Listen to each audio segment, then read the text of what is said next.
Welcome, everyone. This is Avoiding the Addiction Affliction, a series brought to you by Westwards Consulting. I'm your host, Mike McGowan. Growing up in Loveland, Ohio, Jack Quehl was successful in almost everything he did: sports, academics, friends. But as happened way too often in the past several years, the night of socializing took a tragic turn. And on September 20th, 2021, Jack Quehl lost his life to fentanyl poisoning. This is always hard to do, but Jack's parents, Stephanie and Tom, have been generous enough to join us today to talk about Jack, the work they've done to raise awareness for fentanyl poisoning, and also the work of their foundation. Welcome, Stephanie. Welcome, Tom. Thank you for having us, Mike. Well, I'm just so glad you could do it. And of course, we're all so sorry about what you've had to go through, but this is more than just about September 20th. First, tell us about Jack. So Jack was born in 1997, our first son, and he had a great life that started very young with sports. He was a football fanatic. At one time, I think we had bought every NFL jersey for him that he wore through the neighborhood, and he would ride his bike and try to find pickup games for football with his friends. He just enjoyed life. And as he grew, Stephanie has a teaching background and loves to read, and she invoked that on him, and he became immersed himself in books, fiction and nonfiction. So as he progressed through life, he got to high school. He went to a high school in Cincinnati called Archbishop Moeller High School, and was a very good football player for Moeller. Also excelled in academics. He was top 10 in his class, got a scholarship to the University of South Carolina, where he joined the Darla Moore International School of Business and enrolled in their study abroad program, which took him to 3 different countries through 3 different semesters. And he made a lot of really good friends that have reached out to us over the years since Jack passed away, from all over on different continents. And while Jack was studying abroad, those 3 semesters, he had breaks where he would travel throughout the countries. The countries were Germany, Singapore, and Brazil. And Jack spoke fluent Portuguese, so he really loved Brazil. But while he was studying abroad, he got to go to 19 other countries in those areas. Wow. So he really got this passion for travel, which is part of our foundation. We'll talk about a bit later. He always talked about his travel. And when he came back, he graduated in the height of COVID, May of 2020. He also enrolled in a program called Venture for America, which puts you in basically with a startup company. And the startup company that hired Jack was called Hex Corporation, which is based out of Baltimore, Maryland. And the first, a lot of people hated COVID. And during our talks that we have with people about fentanyl awareness, we talk about COVID because we loved COVID because we had Jack home for a full year working remotely. And then in August of 21, it was time for him to move to Baltimore, where he had to work, at his job because COVID was dissipating by then. And then he packed up a U-Haul. We sent him on his way.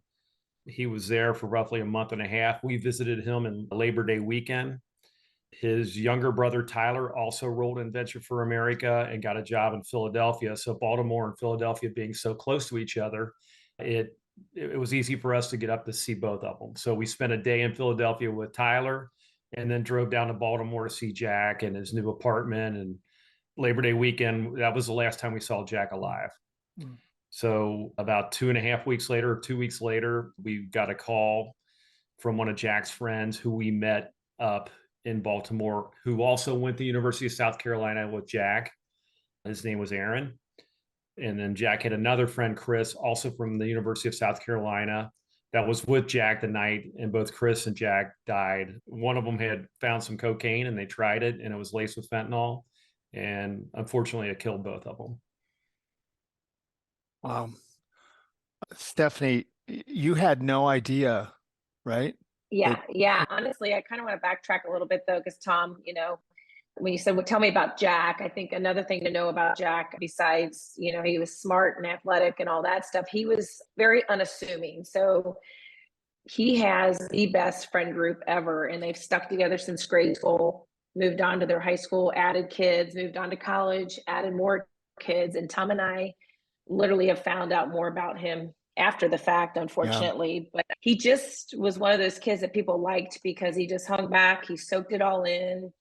He wasn't a look at me type kid or, raising his hand nonstop. It was just kind of like even keeled. And I honestly didn't even know he was smart till the principal pulled me into the office one time, like when he was in fifth grade. I was like, really? Because he just was very quiet. And I taught at the school and had no idea I had a smart kid. So he was just a great, like I said, he just was well liked. So yes, I got the phone call and I was working our church festival and was really blindsided by it. I think that's part of our mission too, is because this isn't about, there's many foundations that do addiction and recovery and mental health and suicide, which I think it all goes hand in hand with the problems we're seeing in the United States right now.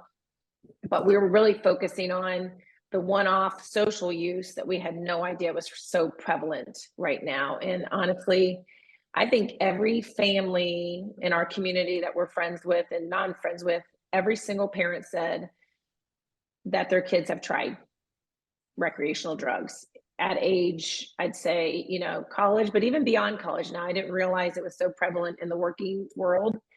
Office parties, bachelor parties, every night out.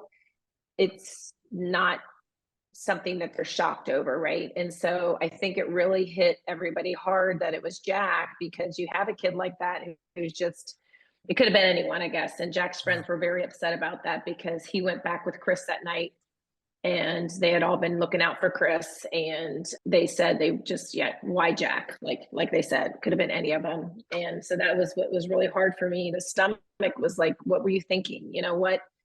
Why, and at first I thought, or Tom and I, do we not know something? And then the more we spoke to the friends, they're like, Mrs. Quehl, Jack didn't buy it. Jack didn't do this. The international people came to the funeral and our friends from the program, they're like, Mrs. Quehl, we were with him for 3 years. We promise you this was not a habit that he had. And I was like, okay, because Tom and I are trying to piece this all together.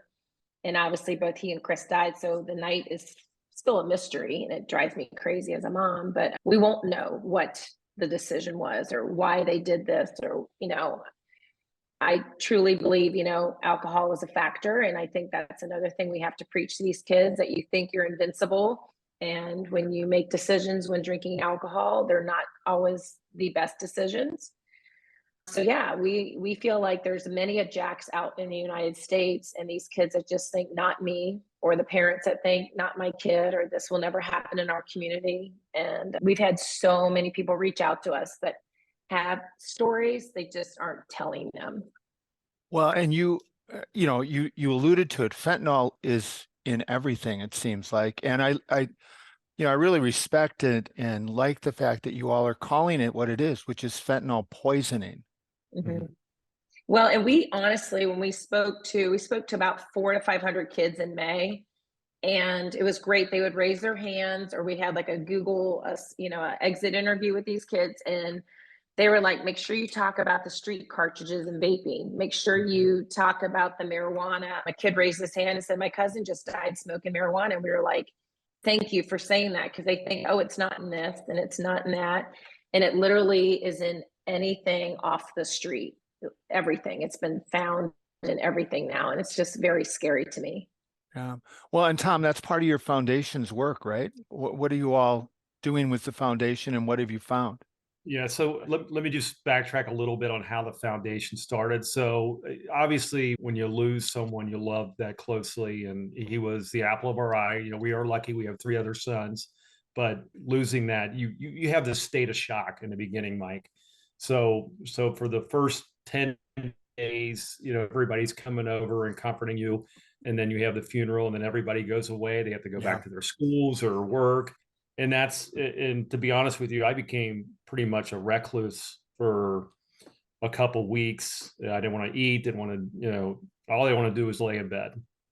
And then Stephanie one day said that, hey, we need to get out of this funk. We need to start something where we can talk to children and our nation's youth and their parents about the dangers of fentanyl so no one will lose their Jack. And that's how the foundation started.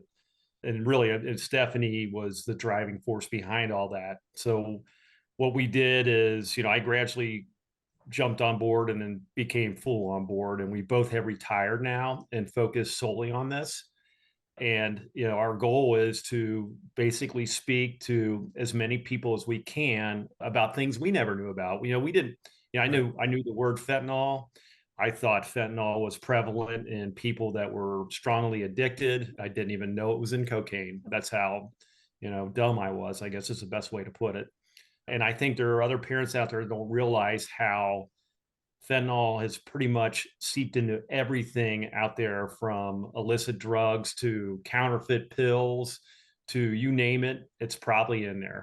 And what we do is when we talk to the parents and the nation's youth is we tell them that, really the fentanyl's there. The people that are providing the fentanyl, they don't want to kill you. They just don't know how to make it properly. And when they're putting it in this stuff, all they want to do is make you become more addicted. So you become a regular customer.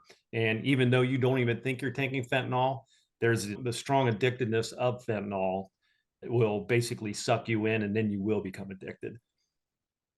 Well, and you started something, Stephanie, through your foundation called Beyond the Boundaries Scholarship, right? Yes. So part of it was education. And then we also wanted to establish something in Jack's name that would go on forever. And so this one is endowed at Archbishop Moeller High School in Cincinnati, Ohio. That's just where he went. And the boys, Tyler went there. Adam is just finished his freshman year there. And so we felt a strong tie. But their senior year, they took a trip abroad, and that's what launched this whole, I don't know if Tom said earlier, I think he went to 17 countries in 3 years, just something insane. So our goal, though, I was telling Tom, is to get something established where anyone can apply. Like, we need to get out broader than what we're doing here with the private schools in Cincinnati, like I said, and reach beyond those walls. So yeah, that's where that scholarship came from. And it will give students the availability and the money to take the trips through the high school, service trips or anything. We just said we wanted it to be out of the country so that they could have these experiences. Yeah. Excellent. So the first one, as Stephanie mentioned, is tied to Archbishop Moeller. We actually would like to set a second one up that's open to anyone, public or private, that needs financial backing to do a study abroad program, because the high schools are now really getting into this study abroad, which we think is a great thing. And it was a passion for Jack. So we'd love to see that carry on for folks that, can't afford to go on a trip that's sponsored by a school. Well, and Tom told you, I taught at St. Columban for 18 years where the kids went, and we provided scholarships for their 8th grade the last 2 years too, for those kids to go on and do something. But as a teacher, I realized that kids learn in different ways. And beyond the walls, that's where beyond the classroom, you can learn so much by visiting other cultures, languages, countries, and just opening your eyes to the world. So that was another big thing, is that, you learn differently. And I think that's huge to experience that. Well, and you also started something, this podcast is airing on June 14th. And so tonight, right? Tonight kicks off your weekend. Yes. Do It for Jack Fentanyl Awareness Weekend. Talk about that. What is that? Oh my gosh. Well, last year was just a one day party, thanking everybody for supporting us, because our community in Loveland, Ohio is amazing. So I don't know why I decided that, okay, let's make this bigger. And you're catching me a couple of weeks out right now. So it's a great town. And I just went to all the businesses and I said, hey, and they were all in. I think that made me feel like we were doing the right thing, because the community knows this is a problem. They don't really know what to do about it or how to go about it. And literally, I think we have 8 restaurants and say 6 shops or whatever. They were all in 2 seconds. So yes, the 5K was through our running store, and they spotlighted nonprofits. So that's going to be on that Wednesday. And then, Thursday we had a dine to donate at a nicer restaurant, Tano, here in Loveland. And then I teach yoga. So my yoga studio is then going to do yoga by the river. We have the little Miami River that runs through our town, outside at another place. So we're trying to involve the community and make it a community event versus just this party. And then we have a party, and then there's, the kids go on to all the other places. And then today it was very exciting. They put a banner up for us. So a banner with the foundation saying fentanyl awareness, and honestly, that is our biggest thing, is to raise awareness. Well, and obviously you all know, who listen to this, we're going to put a link to both the foundation and how you can help at the bottom of this podcast. And if you're listening and it is Wednesday and you want to run, that run is tonight, right? Wednesday night. So if you're around Cincinnati or Loveland, get off your butt and go and run 5K. That's right. You can walk, you can crawl, you can hang out and talk with me.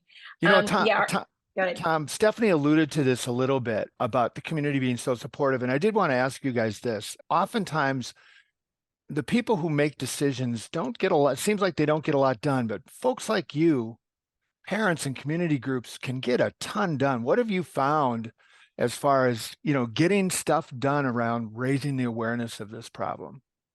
Yeah, so actually, when you publicize, what we went through, you find people through different social media that also have lost a loved one to fentanyl poisoning. And now he's a really good friend of ours. His name's Mark Murphy. He lost his daughter in 2020, I believe. She took what she thought was a Xanax and it was laced with fentanyl. And he is actually involved with politics. So he got us into a couple dinners where we've met some different politicians, and we've kind of raised our hand up and said, hey, we need you guys to start pushing this more and battle it from a political front. Our front is about raising awareness. So, and I know it's a cliche term, but it's just say no, as opposed to trying to fight the fentanyl being into our country, because we can't do anything. We love to do something about it, but we can't. And Mark Murphy, who I mentioned, he's big on that side. He is a really good friend of ours, and he's fighting with the politicians to make this in the forefront, because it's the largest killer in our nation from ages 18 to 50.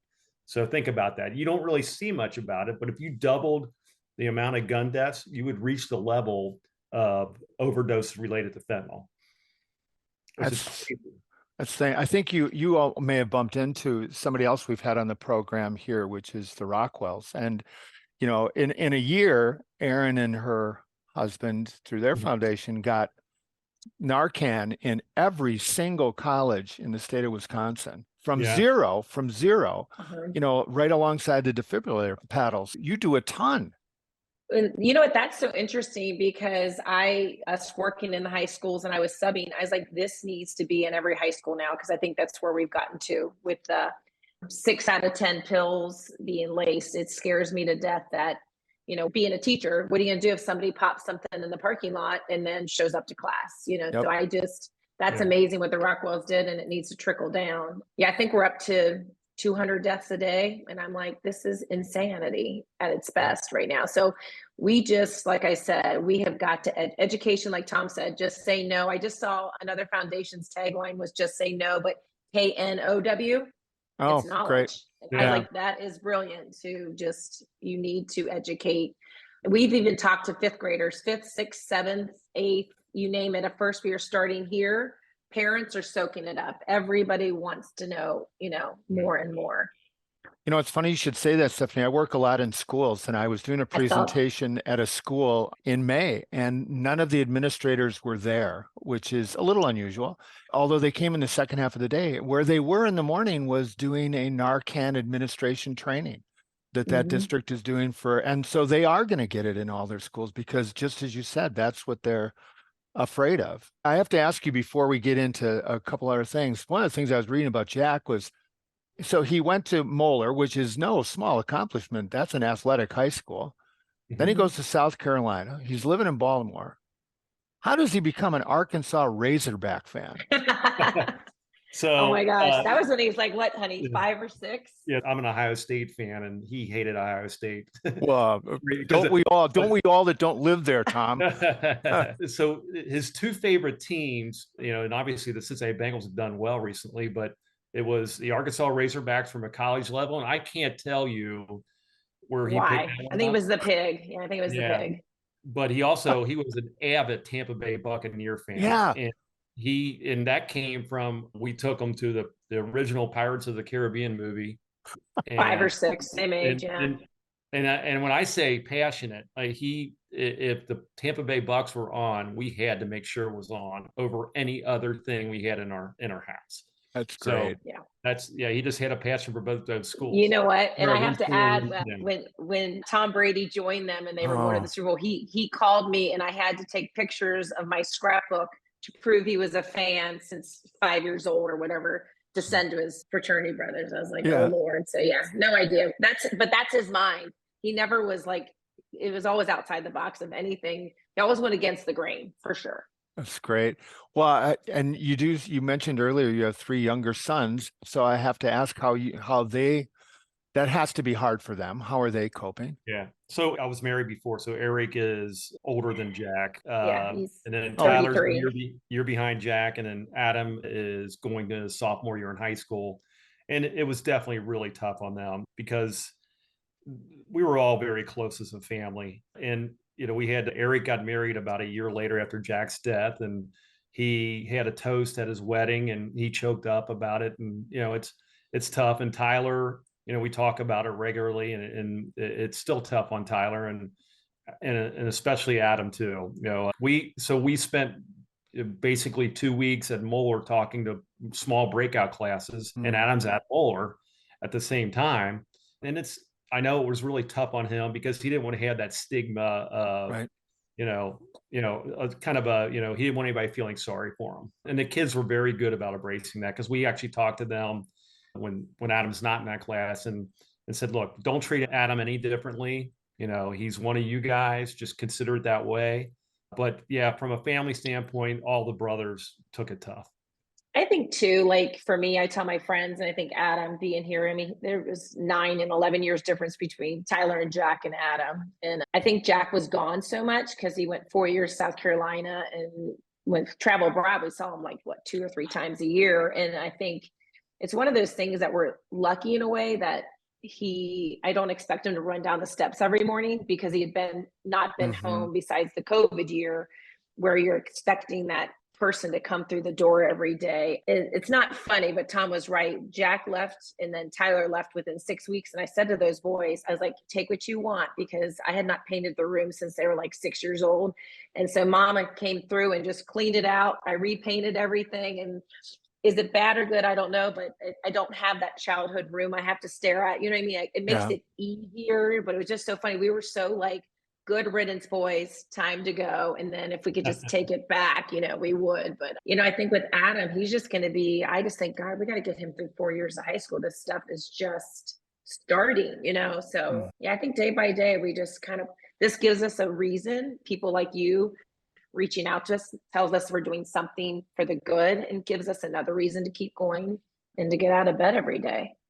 Well, all right, then you just led me into that because I always ask this, and I think I know part of your answer, Stephanie, but it's important that you not be that person who just spends time on the bed and doesn't want to get up. So what do the two of you do to take care of yourselves so that this doesn't become all consuming and bring you down? So talking like this is actually cathartic to me, at least. It's knowing in the back of your mind that even if we don't know this person that got our message, but we might have saved his or her life, somehow it kind of mends the hole in your heart, I guess is the best way to put it. Well, we get up every day and work out. I mean, he's like, what do we do? Like, work out and golf, Mike. That's what we do. and we're not good. Huge. We're not good at either one. We're not good. No, but that's true. But another parent said the same thing to me. It made me feel so good. We literally lay down or take a nap every day because your brain just keeps rolling over and over again. Like you can't stop thinking about everything. So we try to just every day, you just got to take some time of, even if it's just quiet for 30 minutes to regroup because you, like I said, it would consume you constantly. But yeah, I think just keeping our mental health together and doing, like we said, the exercise and moving. I went back to work last year. I taught school, like I told you, 5th grade. I just thought it wasn't fair not to return after September. And Adam was at the grade school and he said, if I have to go to school, why don't you? And I'm like, good point. Yeah. And so I don't know how I did it. I look back, like, how did I work a year, like, and do lessons and be with these kids and see what we're doing now? But the foundation definitely is consuming. Yeah. Do you do yoga with your wife, Tom? I used to do hot yoga a lot, and then Hot yoga. yeah. And yeah, I mean, when I say hot, it's like 106 degrees in there. Then, and I need to get back to do that, Mike. I do enough, but it's actually, that is a great experience too. Yeah, I have people that want me to get into that, and I'm like, only if you rent a crane to get me off the floor, because Oh, I'm not sure I could get back up if I get down in some of those spots. Yeah, I taught it to the volleyball program this spring, and the moaning and the groaning of the high schoolers was the best ever. And they didn't want to get up. It was great. Oh, that's great. Well, let me let you guys move on with your day, but I want to ask you to send us off with a little, what can people do to help? I know you have all of these things in the fire and we'll put links to them. Well, what can people do to help? Well, I'll start, honey. I think 2 things. Obviously, yes, to support our foundation. But what I love more than anything is, and I know your podcast is national, like, we love when people wear our Do It for Jack shirts and post. I don't know if you saw any of that around the world and the country, Yeah. spreading the awareness. So Tom can tell you where Do It for Jack came from, first of all, because that's part of our message, but is really passing our name along, reaching out to us, telling us your story that we can help pass on. We're trying to compile as much as we can. Information obviously is the best. My big dream, and we're in the works, is to create our own documentary, because Tom and I, yeah, so we're trying to, that's in the talks right now, because we can't possibly speak for years on end to all these people. Like, people are, everyone in this area wants to come in and talk. And so that's my biggest goal, is to get that made so that other people can speak on our behalf, hit play, and then, go on with statistics and whatever else you need to talk about in a talk. But Tom can tell you about the Do It for Jack and where that came from and why it means so much to us. And Babe, about the logo too. sure. And just to echo what Stephanie is saying, so we've already funded a scholarship that came directly from the foundation. We're looking for some funding to get this documentary off the ground, because it's not cheap to do, and we've got a goal set in mind, and we finally get enough financial backing for that. We're going to build a documentary about Jack's life tied into fentanyl awareness. And there's some good ones out there, but we'd like to make one ourselves, because Stephanie said, we can't talk to everyone in the nation or the world, but getting a documentary out will definitely get the message out and help spread awareness. So where Do It for Jack came from is, at the funeral, I got up and spoke, and I said to everyone, I said a few things before that, but I said, there was this elephant in the room. Yeah. That everyone knew how Jack died, but no one, wanted to talk about it. So I said, we know how Jack died, and we know how Jack died. If you find yourself in a position where you need to make a choice, make the right choice, make the good choice, make the life-saving choice. And if you can't make that choice on your own, make that choice for Jack. Do it for Jack.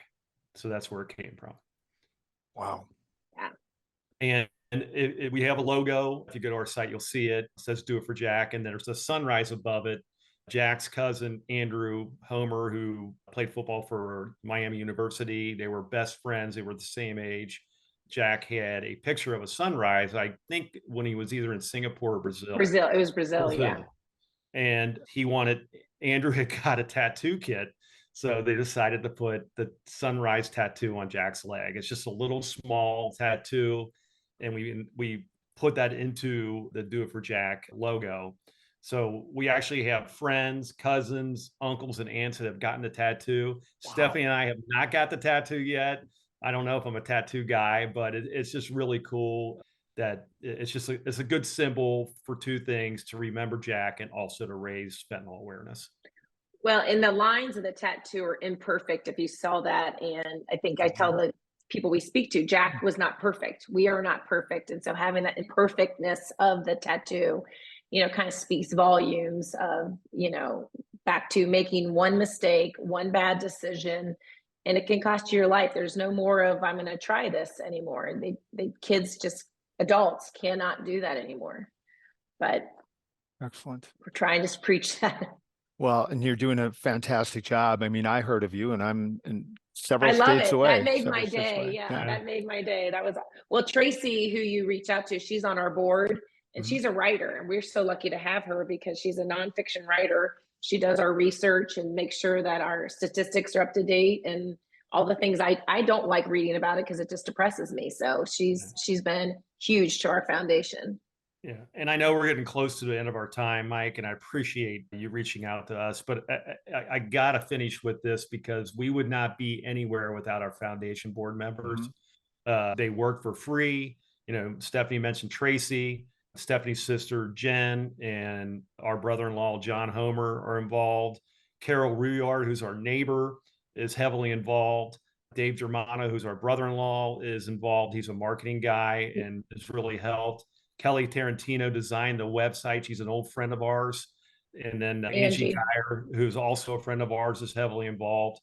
So it's great to have these folks who work full time and then spend 2 or 3 hours a night working with us to get this done. Amazing. Yeah, and we're always, of course, like, can I have this now?